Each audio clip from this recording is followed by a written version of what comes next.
So he spent a lot of time teaching me why I couldn't walk around whinging like the average carpenter on a building site anymore if I hope to move forward in business.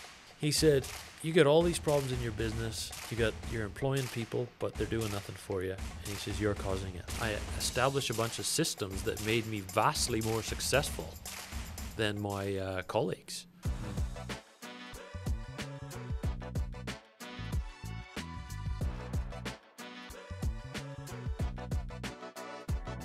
Where you've got difficulty, you've got an opportunity for people to come up with solutions.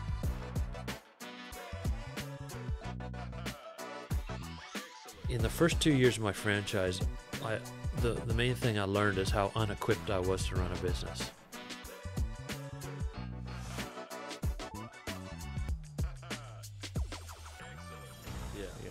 Yeah. So I'm always interested when you find someone that you think has that skill set, you sort of hold on to them, right? And never let them go. Yeah, absolutely. Yeah. Yeah. Yep. So Russ was a great guy. I got a little bit farther down the track and I'd heard a little talk around about business coaches, and I actually tried a few business coaches who I found just weren't good enough at it. They really weren't worth hiring. And so I finally called up this company called Action Coaches, and I said, look, don't send me a goofball. It wasn't a very nice thing to say, but that's what I said. I think goofball's all right. You could have said a worse word, but I want your best guy. Yeah. And so they sent me this guy, and honestly, he's retired now, but I put so much of my success up to what he taught me. His name was Leon Bingham. He had a background he started in the Navy, and then he became, what do you call the number one guy in a prison? The guy that manages a prison. The top dog. A marshal I think there's a word for it. Yeah. And he was a bodybuilder in his time, so he was an old man by this time. He was in his 60s, but still, you could see that he would have been a big fella back in his day. He went from there to managing a car dealership for a fella up north, and I believe the guy's name was David Carmichael. And what Leon did was David had 7 car dealerships, and Leon would go to each car dealership and spend a week there, and then have a week off. And he had a 2-month rotation going. So what he learned in managing these car dealerships, he passed on to me. So he would go in for the first 2 days of the week. He would assess the business. He would talk to the salespeople. He would review the workshop, find out what the problems were, look at the numbers, see, how many complaints are we getting? How's the turnover? Have we got the cars count? All the problems that a dealership could have. He would spend Wednesday working on a plan, and then Thursday and Friday delivering the plan. And he would do that every week at a different car dealership and start over at the beginning 2 months later. And then he went from there into investing in real estate, and he started some other businesses.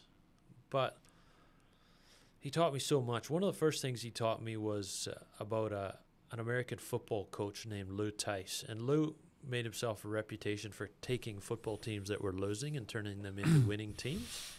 And he did that through affirmation and visualization. So basically imagining success, positive thinking, all of that stuff. So he spent a lot of time teaching me why I couldn't walk around whinging like the average carpenter on a building site anymore if I hope to move forward in business. And that I had to feed on positivity and send positivity out to everyone I was working with. Taught me a lot about that. You seem like a pretty positive guy by nature, though, right? Would that be accurate? Or do you think you had to earn that and work hard at that? I had to learn that. Yeah. I found that there was some real habits of whinging about things that I had to just stop doing. Yeah. There was definitely things to be learned there. Yeah, okay. Yeah, good. Yeah, I will admit that. So he taught me about that, and then he put me through a 13-week management course where we just worked our way through a list of topics. And interestingly, I still teach that management course to my builders when they come on board and work through that. And I just learned so much. And now this guy, he charged like a wounded bull, Lawrence. He charged me $900 for a 2-hour session once a week. And I had people telling me I couldn't believe that I was paying it, but I said, well, you're very expensive. I need some results here fast. I'll give you a go because you seem smart. Mm. Was that your recruitment process? That's what you I said seem to him. smart. So First interview. So, anyways, well, you're probably first- you're probably trusting your intuition, right? You had a gut feeling that this guy could be the guy. yeah. So the Yeah. the first meeting I had with this guy, he comes in and he says, he starts throwing some ideas at me, and I said, those are the stupidest ideas I've ever heard.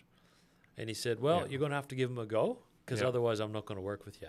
Yeah, And he says, you're in a lot of trouble right now. You got no idea how to run your business, yeah, and you're in a world of hurt. yeah, So either you can try my stuff or you can just keep floundering. It's Yeah. your choice, James. So he was Yeah. really tough with me like that, I like that. It's which good. was good. Yeah, And I said, all right, well, I get the deal. Then you do your thing. So you know what he told me? He said, you got all these problems in your business. You're employing people, but they're doing nothing for you. And he says, you're causing it. Mm. I said, right, how do you get that? He says, well, don't you worry about that. What I want you to do is I want you to have Friday off. And I said, why would I have Friday off? That is the stupidest idea I've ever heard. I'm busy as anything here. I can barely keep up with all the questions I'm being asked. Mm. And he said, look, trust me. Go home. Yep. Sit in a chair. These are the rules. Go home. Sit in a chair. Do not call the office to find out how they're going. Mm. Wait for them to call you. And beside you, you must have a notebook ready and a pen. And your job for all day Friday is to write down the questions that they ask you when they call you. And Well, then, I reckon I know what happened. and then I ended up with 2 pages of questions. Yeah, right. And then the next session I had with him, he Yeah. said, right, we got a question here about a contract. Didn't you tell me the other day that the Housing Industry Association has a legal helpline? Then why didn't your staff ring them instead of you? yeah, yeah, Right, we got another question here. How could we set up a resource so that that person wouldn't have to ask you that question? yeah. So he says, this is what it means to Mm. build a business. This is what it Mm. means to work on the business, not in it. Mm. So he said, let's start fixing all this stuff. And so then next Friday come around, he says, you know what you're doing this Friday, right? Mm. I was like, oh, not this again. He's like, It's "Yep." funny. It's funny. I thought what you were going to say was no one called you, but I think that's the result he's trying to get to. It took about 6 weeks. Yeah. So the first Friday, 2 pages of notes. Next Friday, page and a half. Mm. Third Friday, half a page. Mm. I got down to about 6 weeks. I think it was week 6, 7, something like that, and I didn't get a phone call. 0. How good's that? Right. That's incredible. I And love so that. then I had this weird sense of what do I do with myself? And I had a thing, it's a guilt. It's a psychological thing. Yep. Everything's Yep. going good at I the get that. business. I'm not helping. Yeah. And one day I hung around a little bit. And then if you hang around your business, your staff will actually give you jobs Mm.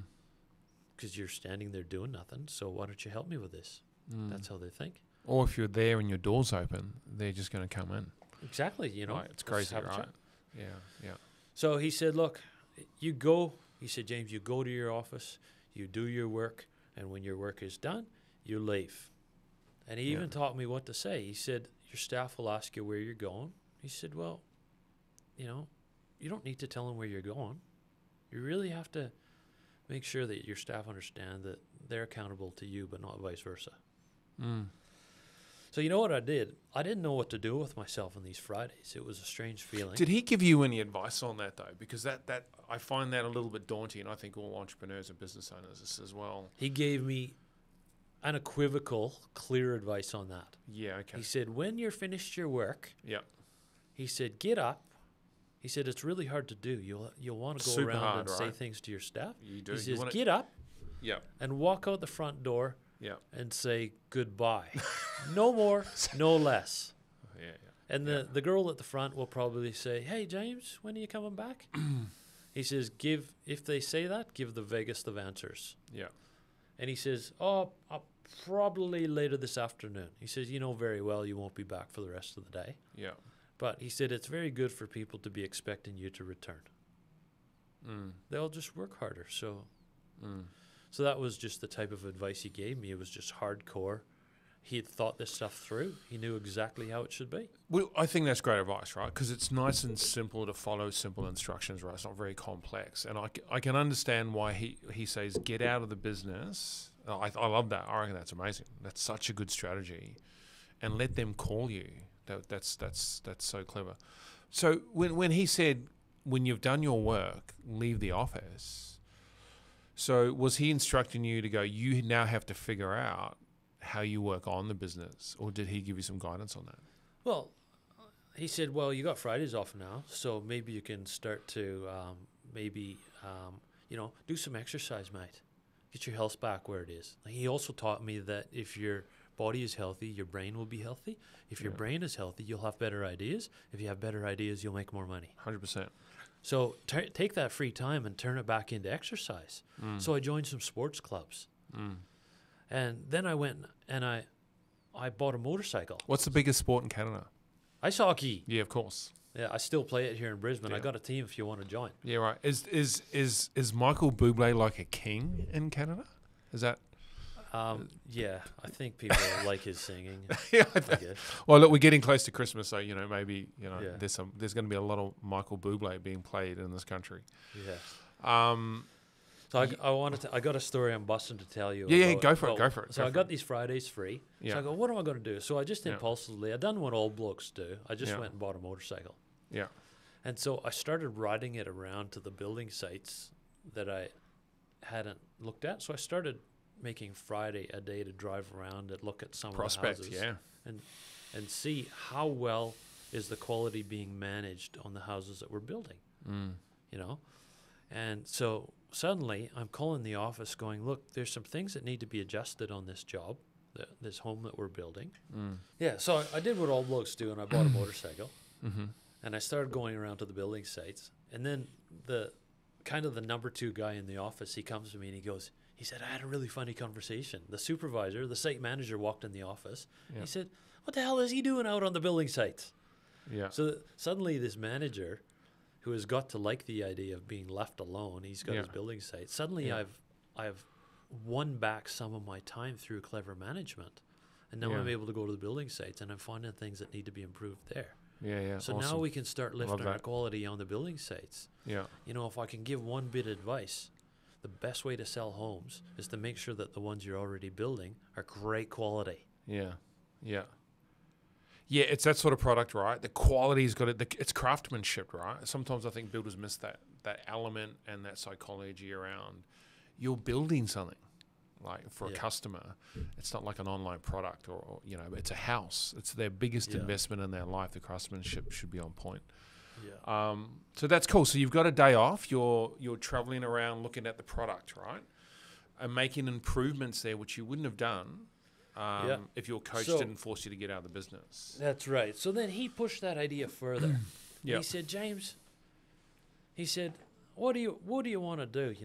He got me thinking and talking a little bit. And I said, it'd be really great to join my life in Australia together with my life in Canada.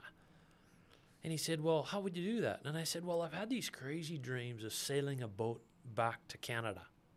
You fly over in a jet. That's a all the ridiculous thing to do. No, I'm just joking. It's a terrible thing to do. I've done a bit of sailing. It Yeah. was my idea then. I don't know if it's my idea anymore. It's really rough out there. Yeah, it certainly is. Yeah. So he said, well, you're going to need a big sailboat.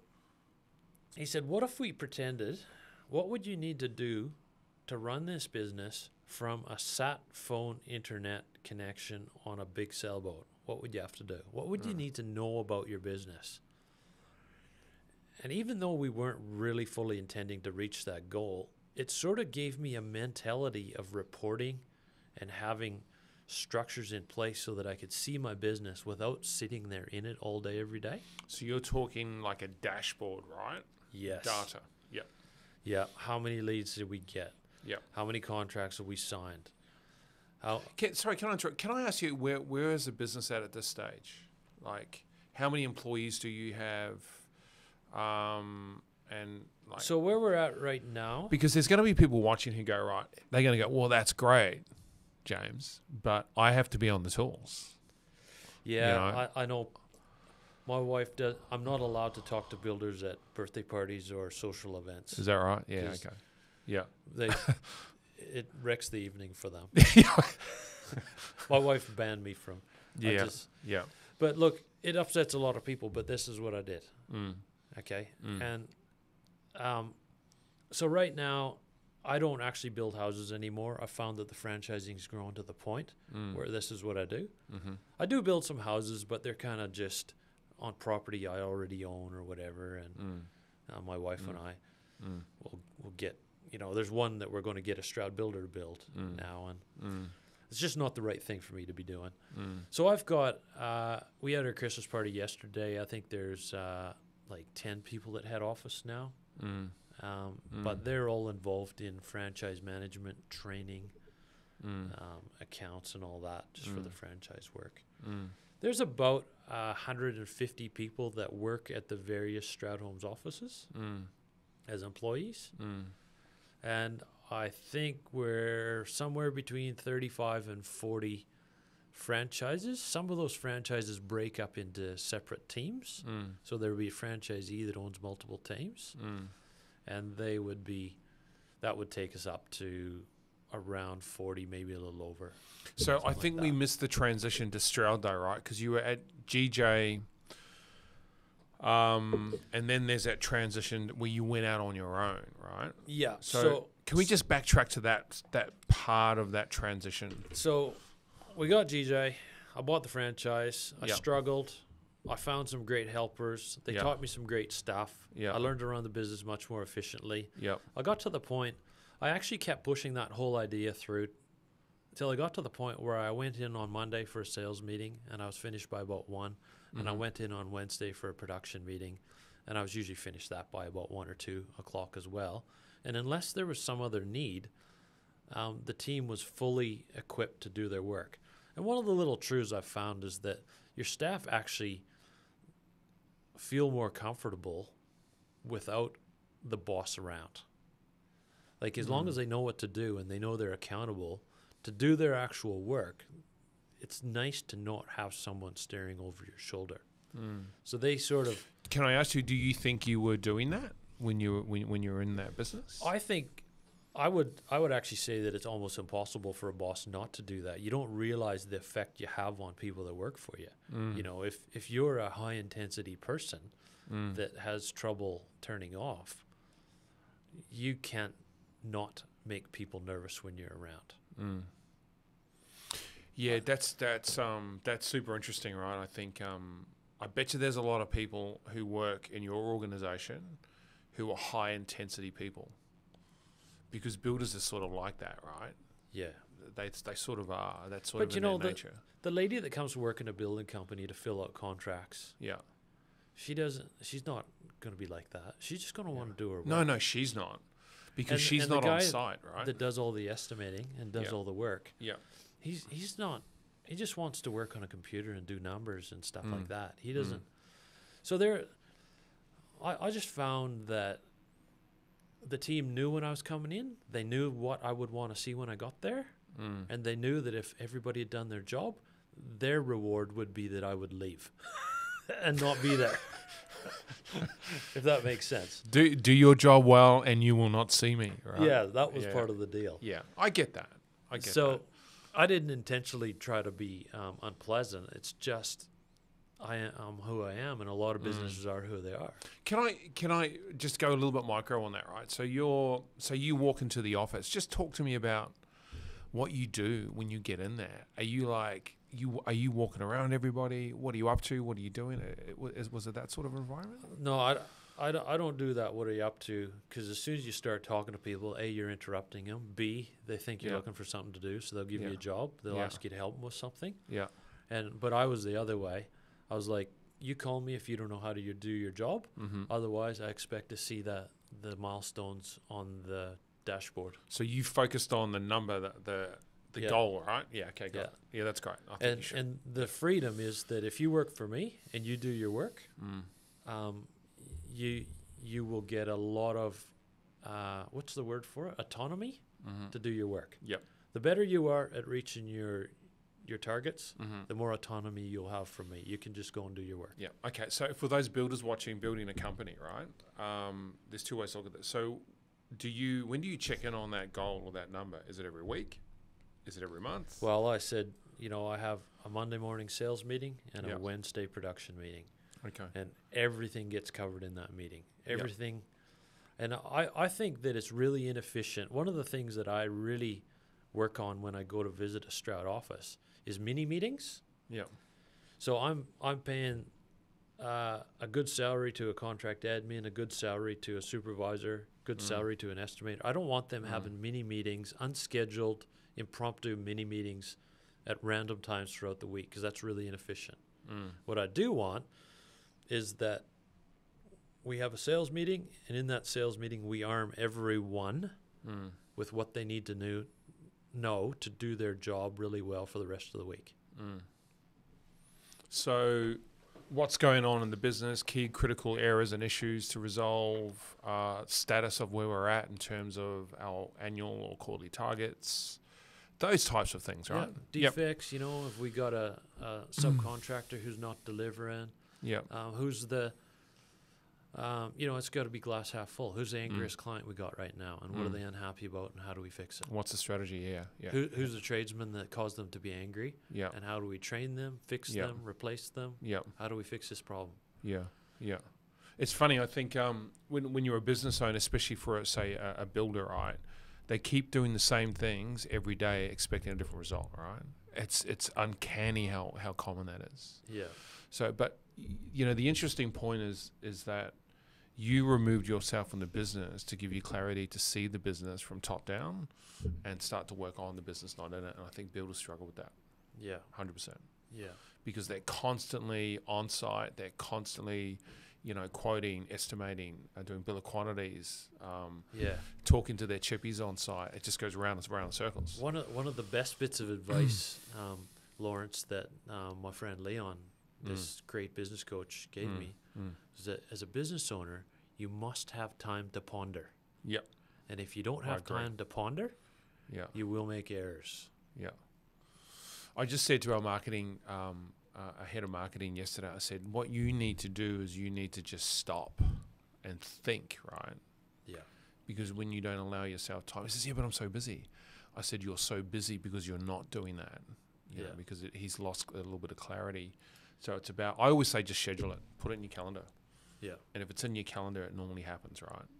But that's super interesting though. So those builders out there, take a break, right? You got to step back sometimes. Yeah, you actually have to be thinking. You actually have to have enough time to look at the situations that are occurring in the business and satisfy yourself that you're doing something to stop that problem from happening again. Otherwise, you're in a bad cycle. So, okay, so you're at GJ, you've gotten to the point where you sold that business, right? Did you sell out of that business? So what happened with GJ is this is where it got a bit troublesome. Yeah. We got up to the final year. I hired this business coach. It made a massive improvement in my business. I established a bunch of systems that made me vastly more successful than my colleagues. And I wasn't very humble about it. So I won Franchisee of the Year. And I went to the franchise at that time and I said, look, I would like some opportunity here. I started sort of throwing my weight around a little bit. And what do you mean opportunity? You wanted to grow? Yeah, I wanted to grow. Yeah. Essentially, I just didn't fit into the group anymore. I'd put the hard work into getting a good business coach, understanding learning a bunch of stuff. The guys at GJ, I went to them and I said, look, I think we should do some stuff different here. And they came back to me and said, look, you got all these ideas, Stroudy. You're exhausting to have around, mate. We want you to go back to your area, do your job, and leave us alone. Wow. Shit. You're very frustrating. So the last franchise conference I went to, I was spouting off with my ideas, and I still remember, I won't say who it was, he jumped up on the table and pounded his finger on the table, and he said, you're too big for your britches. And that was the last time I ever met around a table with the Gardner builders. Yeah. My agreement had expired. I went out and started Stroud Homes. So did you? So hang on, it's a big jump there. All right, so I get that, right? So you're wanting to innovate because you're being trained, right? So your mindset is starting to change. You're looking for growth, scalability. Things can be done better. You guys are doing things in the old way. We need to update things. They're saying we don't want to change, and you go right. There's an opportunity just to walk out of here, so you took that. Now, were you conscious that you were going to go and start your own business, or did you take a break and think deeply about that? I thought very deeply about it. Yeah. And Lawrence, I know you come from a farming, agricultural background of some sort. Have you ever run into the sort of character where the father owns a great farming business, but he's such an overbearing sort of bloke that the son never ever, the son might be 45 years old and the old man is still running the business in a really dominant way. So the son almost misses out on life because he's 45 years old and he's still second fiddle. And the father goes, look, what are you complaining about, son? You're going to get the farm when I die. I said, yeah, but by the time you die, I'm going to be 55, right? I thought that would happen to me at Gardner's. Yeah, I get that. So first of all, I was starting to clash with them with all of my ideas. Yeah. Second of all, I could see clear as day that if I did stay, that I was going to fall in this trap where I would always be second fiddle. I was always be kind of pushing to get my ideas out there. It just looked like a hard battle. So I was terrified when I started Stroud Homes. There's no other word for it. My wife was terrified. She believed in me. She just thought I was better than I actually was. So did you speak to your wife about this? Like when you say you considered it deeply, was she part of that? Okay, great. Because last time there was a lesson to be learned, I guess. I said, I'm going to go start a new brand. And she's like, well, I don't know. Like, I think she learned that she probably had more confidence that somehow magically I can make things work out. Well, you built a successful franchise, right? So yeah, she just went with it. So did you have the money to do that, or did you Not really. Because people freak out, right? They go, I don't have if it goes wrong, I've only got enough money for X. Yeah. And then I'm out. So yeah, I had a pretty I don't know what the word for it is, fairly hardcore attitude towards it. Yeah. Like I just felt that I could get back to where I was to get that seed capital again quite quickly because I knew how to do it. So I was willing to take the risk of losing it if it didn't work out. Did you get back on the tools?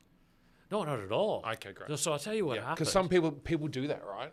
No, I didn't, no backward steps. No, that's what 100%. The kangaroo on the Australian emblem. You can't take backward steps. Yeah. So what I did is there's a restraining clause. I had to work through that with Gardner's, and I made a deal with them, that some of my salespeople went over with them, and we eventually worked something out. It was rough.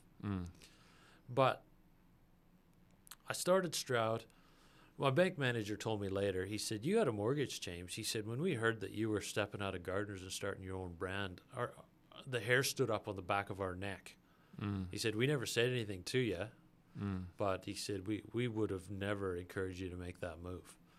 My franchise lawyer told me that in franchising, this is a thing that happens where franchisees think they can do it better and they go out and start their own shows. And he said, you are a massive anomaly.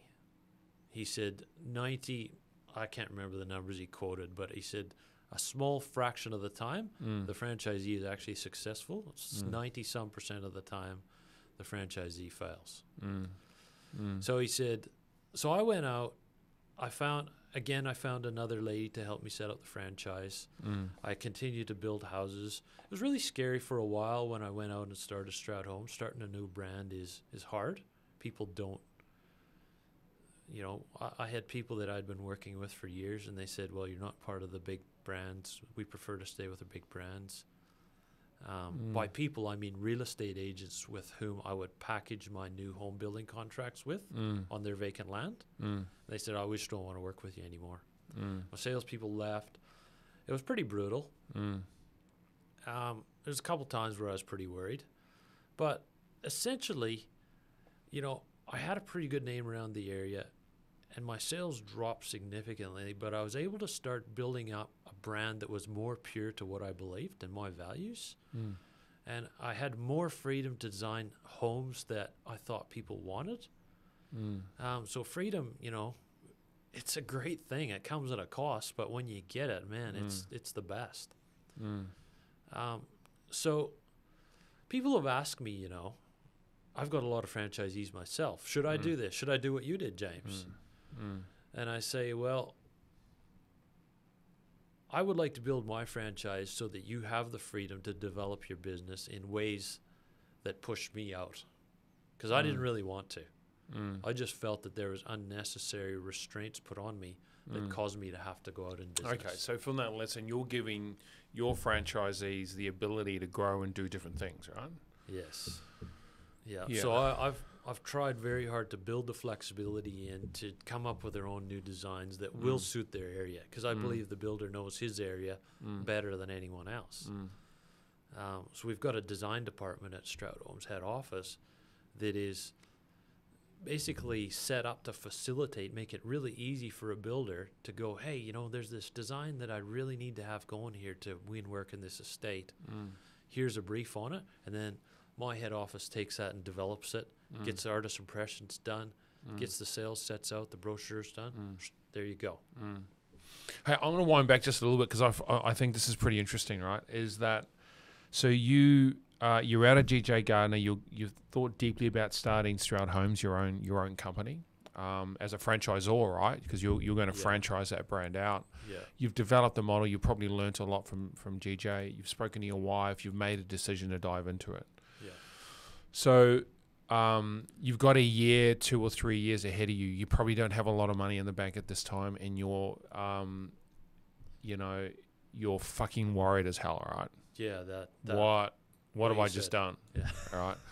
So it's in that moment, right, where you have to either use tenacity to just move forward or not. My question is, was there in that first 12 months, did you just about pull the pin on it? So I actually, it never really came to a moment like that, Lawrence. Okay. Because what I did is I started building houses, and because of the reporting that Leon had taught me and I had set up and carefully followed, I had a very accurate idea of how much profit was going to be available in my building business. And so I basically tried to siphon off as much time as I could from my building business and as much profit as I could to fund development of the franchise. And so I was overrunning the building company, and then whenever I had some free days, I would be overbuilding the franchise. So the first 6 months, we kind of just settled in. We got a new website built. We designed some plans. Julianne and I literally would put the kids to bed and sit up on the kitchen table and design new plans. Yeah. And it was back when Facebook was really new. A lot of businesses were just the idea of advertising on Facebook at all was really quite innovative. And I would post these designs on Facebook and get people wound up looking at them. You know, Australians are really passionate about house designs. Like if you want to get a really fiery conversation going, start talking about house plans. I don't know if you ever noticed that. Show your relatives the house you're thinking of building, and they'll be all over you with all sorts of suggestions. I've just come out of that whole design phase of designing a new house for myself, right, and the family. And my God, what a torturous debacle that was. But it's just there's so many things to consider. Our problem is that it's a 1947 house and completely rebuilding it from the ground up. So dealing with council was a challenge. Anyway, so okay, so you never really got to the point where. No, and I was able to feather it. Like I was able to use the one business to feed the other. But I tell you what, once we took on our first couple franchisees, and I realized that you can't. There's a critical mass. It's the same as farming. You can't really grow cows, make a cow growing business profitable with 10 cows. You got to have 100 or 1,000. Yeah, there is an optimal number, right? Always. Yeah, always an optimal number. I started doing it, and I was like, oh, bugger, I might have screwed up here. By the way, sorry to interrupt, but for cows, it's 750. Sorry? That's the number. It's 750 is where it is. 750 to run a very profitable farm. Anyway, That's a lot of cows. That's a lot of cows. Yeah. That is a lot of cows. Yeah, Yeah. a terrifying amount. So, It is. especially if they're all running at you. Yeah. It's a lot of milking, by the way. Yes. Yeah. So I got basically what happened.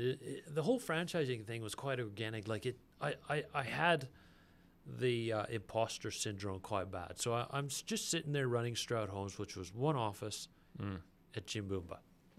And I'm just building houses for people, doing my thing. I got salespeople, and I'm designing new plans. And my brochures are very basic because, we're printing brochures off of the printer and putting them out. We don't have the cardboard nice ones that you print in bulk. And where this, we got some good brand work done. But what's happening now? This is a really key point. I'm sort of thinking maybe franchise is a bit of a pipe dream, and I'm not a big enough, smart enough guy for that. But I realized one day that people were coming to my website, my Facebook page, and they were liking my designs.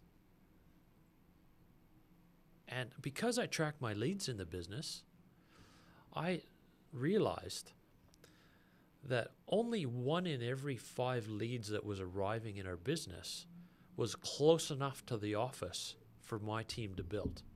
And that's a 1-hour circle. Yeah. So I was getting leads from Toowoomba, leads from the Sunshine Coast, leads from North Brisbane, Sanford area. They love nice acreage homes up there. Gold Coast, Tweed Heads, all around Brisbane. I refuse to let my supervisors drive more than an hour from the office because quality goes down, build time goes up, customer satisfaction goes down the farther you get from the office. So I realized I was throwing leads away. So I kept track of that. And then I started advertising for franchises once I had all the documentation ready. And I was able to show them, like, I'm throwing away these leads every month. These are people that want to build a house. They're getting thrown away. So you can do what I did. You can just go and do it. So I very tentatively set up a franchise in Toowoomba and Gold Coast. And to my utter surprise, within 6 months, their monthly sales were equivalent to mine. Wow. That's fast. And then 6 months. It was. The franchisee in the Gold Coast, his first year, he laid 11 slabs. He started 11 new homes. Wow. And then that became 7 franchises. Yeah. And then we started moving into New South Wales and Victoria. And it really is growing kind of steadily along to the point now where it's sort of in that 35 to 40 area. Yeah, it's great. So there's one thing that I think throughout this whole story, right, that I recognize is that you have really underpinned everything with information and data. Like, 'cause you said, I didn't really get to the point where I was that worried because my data or my information told me exactly what I was going to earn. Yes. Now, I don't meet too many builders who are, working for themselves and have a couple of 2 or 3 tradies working with them that know how to do that at all.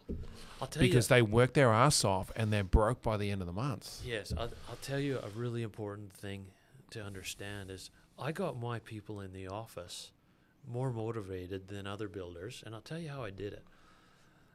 I broke an Australian cultural law. Yeah. I told people how much money I was making.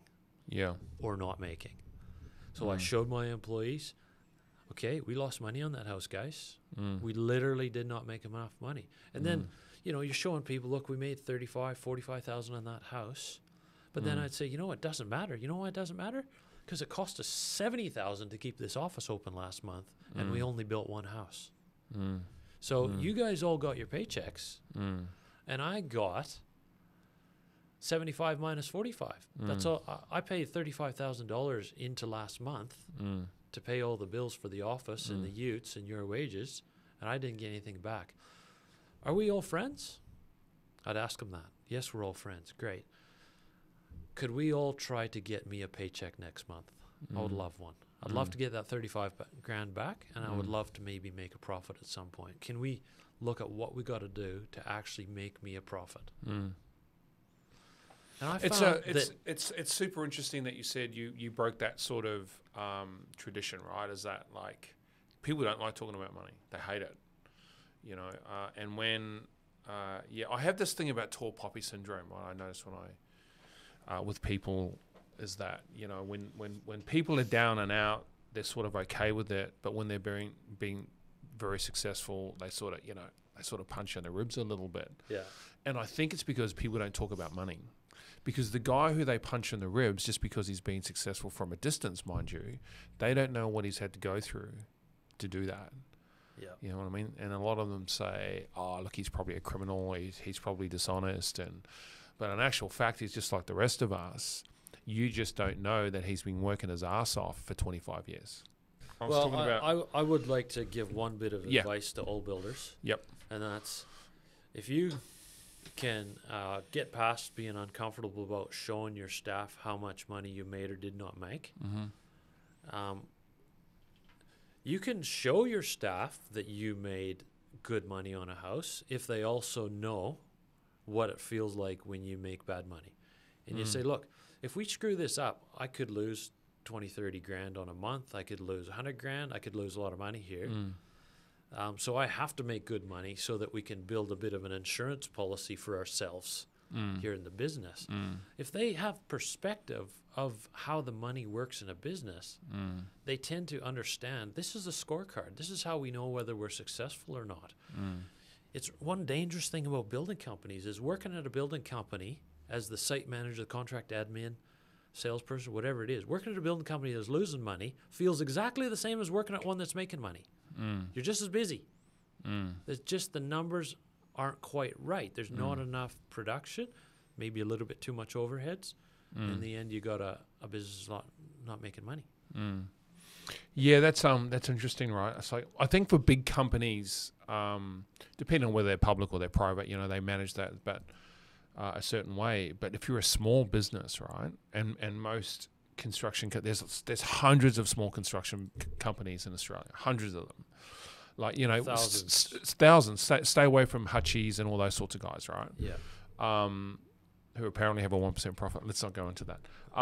But you know, and I think what they fail to understand is that they never talk about the money to their customers or their employees, right? Where they, you know, it's really quite a closed knit circuit, and I find that pretty inspiring to let staff know where the business is at in a true form. And I also thought, okay, well, you could add to that model. Well, why not give them a small percentage of the profits, and that profit gets broken up with the team? You know what I mean? Like, it's 1% or whatever it may be. It doesn't need to have to be a huge number. But if you've got 3 or 4 people in the office who are really working hard to make the company successful, you could remunerate them for that some way, right? You could, but I'll tell you the unexpected little bonus you'll get. You know what people love? Weirdly, almost more than the money, is being part of an adventure. Yeah. Being part of the mission. Yeah. So I'm going to prove my point. Yep. Australians are some of the greatest sports people in the world. Yep. And the Kiwis. Yep. Okay? They're known for their fitness. They leave their work and they go and they pay to buy a jersey and get their membership on the team. Yep. And then run their butt off playing touch footy or rugby or whatever, get injured for no pay. Yeah. But what's different? They know what the score is. Someone told them what the score is. They're involved. Yeah. And their input has an effect. They get a feeling of pride in winning. Now, they leave their touch footy and they go into their work. No one tells them what the score is. They just tell them to shut up and do estimating, shut up and do contracts. They're like, well, I don't know how I'm relevant here. I don't know if I helped the company be more successful last month or not. I don't know why I'm here. No one makes me feel like I'm part of any adventure. And I always try to give little talks around the office and go, you know what, guys, we're going to be all working here for the next 20, 30 years, paying our mortgages, feeding our families. Why don't we, at the same time, do something really amazing and make a name for ourselves as a great builder in this town? Yeah. Yeah. Yeah, I get that. It's the message. And I think that, you know, that attributes to culture and you know, what's the mission.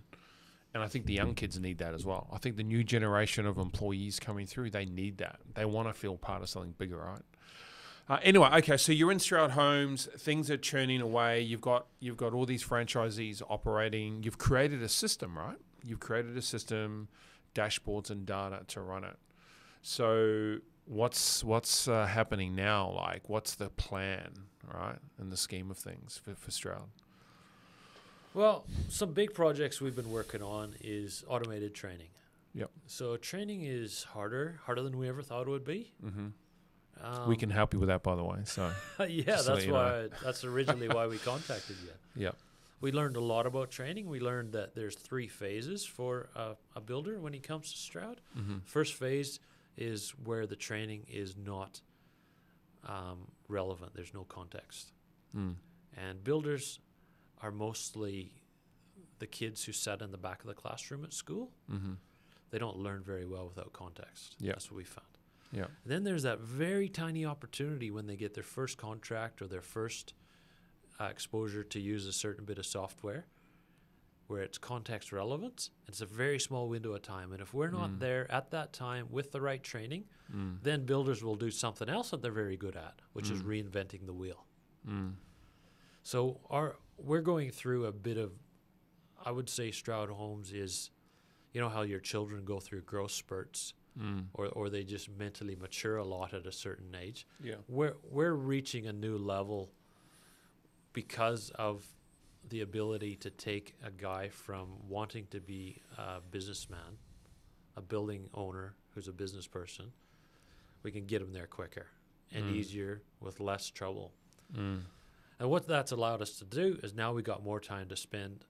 We don't deal with the mundane routine stuff. We don't teach them how to use software so much anymore. That's all done with the online training stuff. We can sit down and strategize with them about the business, the best type of houses to be building and the right type of staff to hire and that sort of thing. Mm. So what else has happened at Stroud Homes? Designs are really important. That's kind of a relentless thing. You have to be giving the market new and exciting facades, plans that work. That never stops. It's a constant innovation, right? It is, yeah. Because it changes in the market, doesn't it? There's certain materials that are firing, like color bond is back. You know, people are building their whole homes and that type of material, and designs are changing. So you've got to stay up to scratch with that, I guess. Yeah, absolutely do, and it never stops. If you do stop, then sales tend to drag down. The customer always wants the latest, greatest toy, right? They do. That's yeah. just sort of how it is. Yeah, and you got to keep bringing them a new look. It's not that hard to get it, but a builder has to understand that that's probably your most important marketing is to have an exciting facade, a great looking new home, a design they hadn't thought of before. So the other thing that's happened at Stroud and what's happening in the industry is just the whole COVID economic disruption. That was really tough. Where you've got difficulty, you've got an opportunity for people to come up with solutions. So that's happening a lot right now. Yep. So is there growth strategy for Stroud? And what is that? Yeah, so we've been working hard to build up a team of FSMs, we call them. They're franchise support managers, and their job is to support the franchisees. And they also do the franchise sales work. So right now we've got 5 new teams coming on, one in Hobart, one in Geelong. There's a new team setting up their office in the Northern Beaches area of Sydney, one in Mackay, and one in Christchurch South. And so all these teams, they're out there setting up leases on their shops, doing their training. So do you require a shop front for? Yes, it's one thing that we draw the line on. Yeah, okay, it's interesting. Why? We don't. It just sets you apart from all the other yeah back of the uters and yeah. train. You know, If you want to get the best customers out there, and Yeah. you do, Yeah. you don't want to go to a builder's house and have the dog running around in the kitchen and the baby crying, and it's just not professional. Yeah. We have proved over and over that investing in a shop to present yourself well is worth every penny. Ideally, we would have everyone in a display home, but usually it takes too long to get into a display home. It's much quicker to rent a little shop front. And you want it in town, right? So that's where people are Yeah. going. They can just drop by and Yeah, run through the plans. And what happens is these builders normally start with a shop. Yeah. It's a little shop front. Often they used to be a dress shop, or they used to be an accountant's office, or takeaway or whatever. Yeah. And we just fit them out with all of our display stuff and Yeah. marketing and brochures. And we got a nice little private meeting room in there. Yeah. And space out the back for your Yeah. production team. Yeah. They'll build a display home. Mm. So if they build a big display home that they can keep open for 4 or 5 years, they'll move the whole team into it. Mm-hmm. Some of the builders prefer to have, your display homes move a lot around over the years, and you can lose your customers sometimes.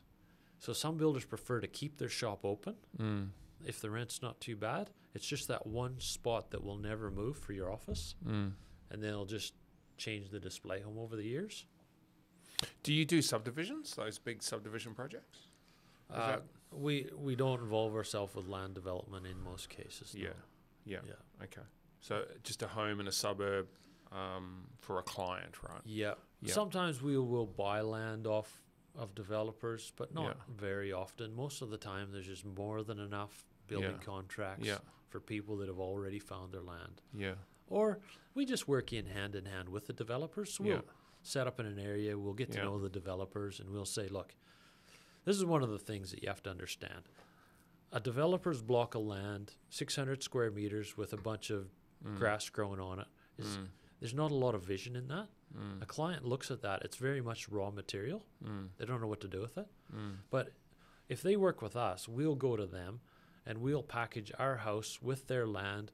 We'll make up a sign that's sort of a meter wide and a meter high, and we'll get the actual facade of the home printed on it. Yeah, great. Good Good marketing. Put a QR code on there Yeah. to the online package. Yeah. So someone can go for a Sunday drive and start getting quotes on building houses in the States instantly. Yeah. That's where we are now. Nobody's going to wait for things when they know there's a better way. Yeah. So the builders that are making their clients wait 2-3 weeks or 2-3 months for a quote, I don't know how you're going to keep up. Yeah. So you've got you're looking for new franchisees now, is that correct? Yes, we believe our Queensland's sort of 90% full. We don't have that many areas left. We've got great builders in I think Townsville and Cairns are the only ones that are really open now. Yeah. Sometimes there's builders that want to retire or whatever, but if someone wanted one in Queensland, they'd probably just put their name on the list and see what we can come up with, or move to Townsville. Yeah. New South Wales is probably 70% there. Yep. There's maybe 30% of vacant territories, not a lot. And Victoria would be more like 80% vacant. So we've only got 20% of the areas filled up. Okay. So there's lots of great towns in Victoria available for builders. New Zealand, we would be at something similar, maybe about 30% filled up. So a lot of room for growth. Excuse me. Yes. Yeah. So with those percentages, that's like you could double the company in the next, 5 to 10 years. That's right. And our limiting factor is working with franchisees is you have to be a really wise person. You have to, it's hard to find the right people. So sometimes for me, I just have to build my head office up very slowly with great people that can work with the builders, get the good results. One thing that has been happening is that we set up more franchises when builders are feeling that it's very difficult. So they're looking for solutions for their business. Support as well, right? So it's quite interesting because if the builders feel like they're losing market share, The market's going to be tough for a while. That's when they come and buy a franchise. Mm. It's a lot easier for us to meet our sales targets. On the other hand, if you go back in the past 5-10 years when it was really busy, you'll call a young builder and he'll go, I don't know, you're telling me about this franchise. I got to learn a bunch of new stuff. I got to invest some money. I got to wear a clean shirt. Mm. And he said, I'm already making $200,000-300,000 a year doing carpentry contracting. I got a bunch of boys running around behind me. I can't really see anything more than that. Psychologists tell us that we're much more motivated by what we could lose than what we could gain. Yeah, that's right. So you only really can sell franchises to the entrepreneurs in the good times, where the builders have a sense of, look, $300,000 a year is great, but $3 million would be much better. And if they have a vision for what they would do with that, then what would life? How would life be different? Well, I guess you got to promote that message, right? Because sometimes people don't know what they don't know, right? Yeah. Because, I don't know if you've heard that saying, I say this a lot, you are the sum of the 5 people you hang out with the most, right? Yeah. So they don't know that they have potential to make 3 million. They just don't. Yeah. They think, well, I don't see it. And I don't believe you, right? And that's the hardest part is I go to them and I go, look, there's a guy just down the road running a Stroud business, following the systems that we gave him, and he's making $2 million a year. I'm not going to tell you who he is or anything because that wouldn't be right. But I can tell you that he's there and he's doing it, and I can tell you also he's no smarter than you. Yeah, 100%. He just went and did it. It's never about intelligence. It's never about intelligence. Yeah. He just went and did it. Yeah. Yeah, and action, right? Yeah, interesting. These blokes, you sit around at Smoko with these young carpenters and they'll tell you how crazy they are on their jet ski and how crazy they are at four-wheel drive in their ute and all the adventures they have. Yeah, I go, well, you want to show me how brave you are? Why don't you get in to start a business? Yeah. I'll show you me. Yeah. Well, I think lots of people settle, right? They make a little bit of money. So when you've made no money, it's tough, right? But then when you make a little bit of money, you go, oh, okay. And now you feel comfortable. You do. And then if you made a little bit more, then it says, well, this is as good as it gets. Yeah. But there's so much more money, especially in construction, there's so much money and revenue and cash flow moving in and out of that industry, right? And when I signed up with GJ Gardner, back in the day, I was able to make $150,000 a year doing carpentry contracting. That was going back to 2004, 2005. And they said to me, oh, you'll make $450, no worries. And I was like, yeah, right. I just had this element where I'll tell you right now, the reason that I started franchising and I got off the tools and got into the office was to preserve my body. The exact conversation I had with my wife is if I can make $150,000 a year building houses for people and not sacrifice my body, you're not going to fall off your computer. You're not going to cut your finger off with your computer. If I can do that, if I can make the same amount of money with less risk to my health, then I'm in. What you could make 10 times more money? That's what happened. 5 years later, I think my last year at Gardner's, I cracked the mill. Yeah. And I was like, and now, my son's got his first job and he's talking about his first raise and he's like, oh yeah, Dad, I'm pretty good at my job here. He's a computer programmer, and I'm gonna ask for double. And I said, double. I said that's a cheeky move, mate. I said, how long has he been there? I've been here 3 months. Why am I not the CEO yet? No, it was his second. Yeah, exactly. Right. And I said, look, you don't get raises like that working for people, mate. Yeah. So he ended up getting what I thought was a very generous raise. I think his boss did a great thing by him. But I said, look, it's the way it is. If you want to show how good you are, you got to put your money and take a risk and start a business. That's what you got to do. So we're getting to the end, but before we go, I just want to say, so if anyone wants to find you, say someone's interested in joining Stroud, your business, especially the 70% or 80% vacancy in Victoria, right? How could they find you? Yeah, so www.stroudhomes.com.au is where you go and look at the different builders, and you can find out a little bit. Yeah. You can jump on Facebook. It should be quite straightforward to get a hold of us. we'll give you a ring and talk to you about the business. All the typical channels should be wide open to get a hold of me and talk to me about what it would be like to be a Stroud builder. And Yeah, look, great. I enjoy it. I love the journey that I've been on, from a chippy to doing this. And I like to help anybody else get on that journey. Okay, great. Well, look, if anyone wants to reach out to you, James, we'll put some stuff on the screen and in the notes, so they can just click on that and click through to you. Interesting conversation. I really appreciate your time today. I love the story, right? I think there's a lot to be learned from that story. So yeah, I really thank you for coming in to talk about it. Oh, you're very welcome. Thanks for the opportunity. As you can see, I'm very passionate, and thanks for the opportunity to tell my story. Look, I hope you found something that you liked or that you think may work for your business. If you haven't already, click the subscribe button. We try to push out as much content and good content as we can. Really appreciate your watching, and look forward to speaking to you next time.